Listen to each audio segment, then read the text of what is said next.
Good morning and welcome to my YouTube channel. I'm glad you're here. Today we're going to talk about building strength and dexterity in the third and fourth fingers. Okay.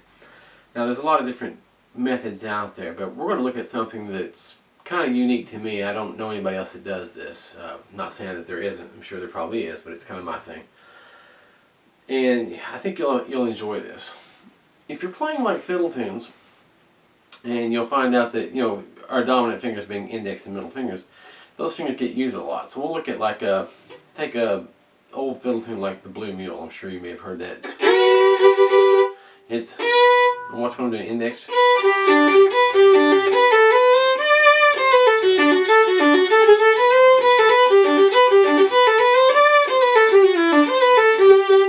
Now if you notice, the pinky never got used once, okay? So look at it again.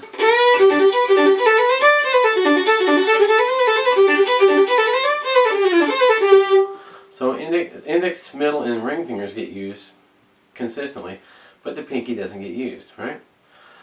So let's say what if? What if you didn't have an index finger? Okay, so you'd be in somewhat of a pickle, you might say. My dog's name is Pickles and he's here at my feet, so that's a good term. You'd be in a pickle because you wouldn't have an index finger. You would only have middle, ring, and fourth finger. Middle, ring, fourth, yes. So what we're going to do is we're going to act like we don't have the index finger. We're going to take our hand here and we're going to slide it down. So our D scale we played now with this.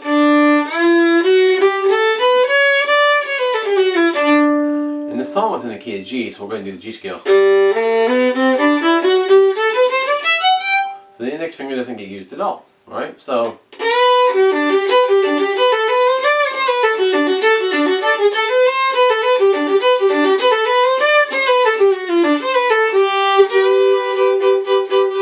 and the intonation is going to be a little weird there because you're not used to having this hand quite so low. But now if you notice, I'm doing all first position playing with no index finger.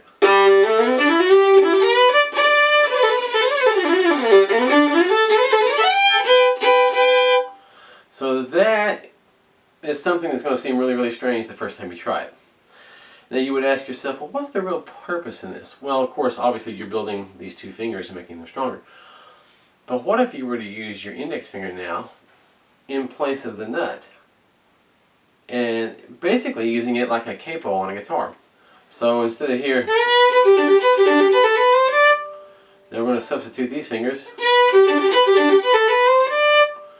Now we'll take the index finger and put it here in the low 1 position. So you got E flat and B flat. So raising everything a half step. So the song that was originally in the key of G is now in the key of A flat. Watch.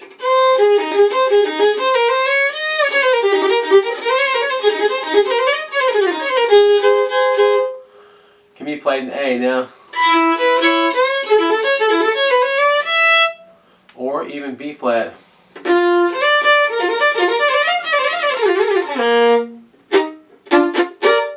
Okay, so you're basically allowing yourself to stretch beyond first position up into higher positions to change keys to play a hoedown. Because a lot of the times what you run into as fiddle players, we're used to playing, like I'll get calls on recording sessions, and a lot of times, you'll be playing something that maybe needs to be kind of Cajun-y hoedownish, like a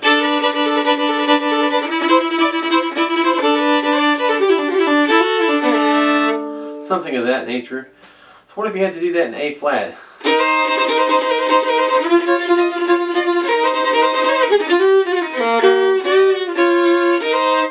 You can do it pretty easily.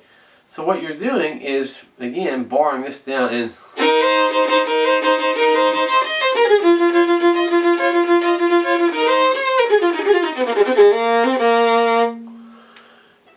letting these fingers do all the work. But that's not going to happen if you don't have a lot of dexterity in the third and fourth fingers. Okay?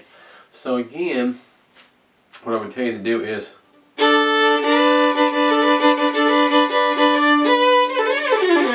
and play scales.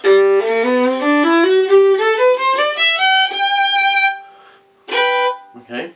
And And that's really going to be an interesting prospect because you got, which is normally these two, now these two. And if you think about it, because the spacing is different, okay, here, you're going to have to adjust, okay. So this won't be like it won't be a walk in the park. It's going to take a little while before you get comfortable with it. But is it well worth your time? Oh my gosh, yes. Okay, and I'll give you another little example. This is when we were, on one of the other videos I shot, I was talking about playing in B, F sharp, and C sharp. And we mainly addressed the key of B. I want to show you something. D flat and C sharp, basically the same key, sort of. There are some discrepancies there. That's for a discussion for a future video. But look at this. If you're playing in C, we'll take like Billy in the Low Ground. Remember the old song? Okay, it's all first, second, and third fingers. Now we're going to use the pinky, drop the first finger off, and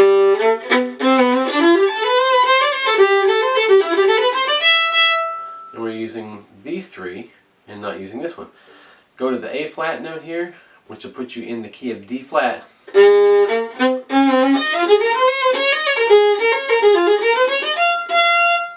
Now you can play that song in D flat, you know.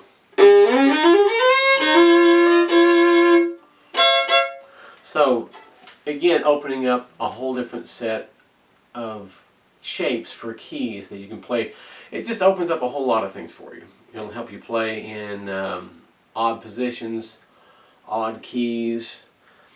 And if you're a sight reader, because I get a lot of calls for sight reading jobs too, it also will help you with that, because once you learn how to sight read in first open position using these three fingers and get comfortable with it, and you use this for a capo, it will open up your ability to read in keys like D flat and A flat. It makes those reading in those keys will be tremendously easier than what it would be if you didn't know this technique. So it just helps with everything. It's all around a good thing to learn. So that's our lesson for today, using these three fingers. Hope you all had fun. Thanks. Don't forget to hit like or subscribe. Alright, have a blessed day.